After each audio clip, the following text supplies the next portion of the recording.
Good afternoon. Welcome to the Midday Mull for Friday, the 14th of March. Reading through John's Gospel with McShane, we read chapter 4 today.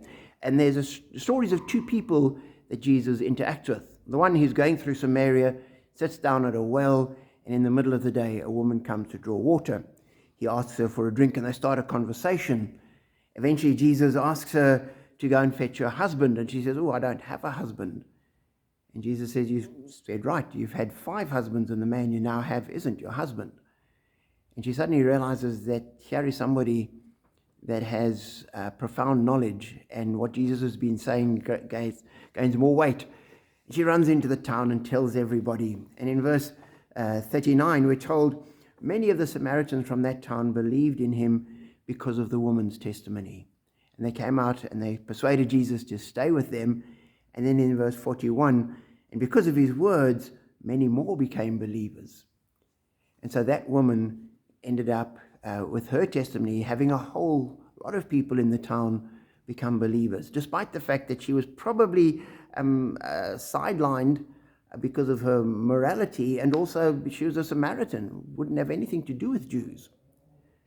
And then we keep reading, and Jesus heads back into Galilee, and he goes to Cana, and we're told in verse 46, there was a certain royal official whose son lay ill at Capernaum.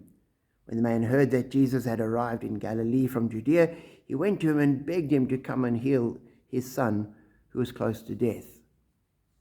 And Jesus speaks with him and says, I won't come, but tells him, "Go." Jesus replied, "Your son will live." And the man heads off. And some servants come to him and say, "Your son's fine, it's okay." And he realizes that the time that his son was healed and the time Jesus spoke were the same time. Verse 53, when the father realized that this was the exact time at which Jesus had said to him, "Your son will live," so he and his whole household believed. And as I read that, I thought, you've got two very different people, a Jewish man, a royal official, a prominent individual with power and influence and sway, and he comes to Jesus.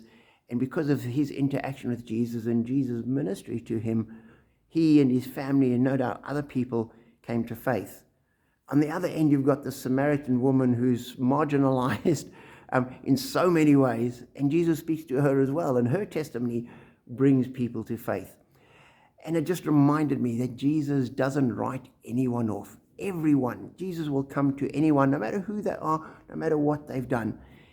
And we write people off, Jesus doesn't. And so it's a challenge to me to remember that God will speak to anyone, even the people that I don't think are worthy or won't turn up or be any good for anything. Jesus will still speak to them. And it also says that all those people, when they spoke about Jesus and what Jesus had done for them, others came to faith. And it's a challenge to us, no matter who we are, whether we're a royal official or a Samaritan woman or a priest or a layperson or whatever, to just share what Jesus has done with us and pray that other people will hear and come to meet him as well.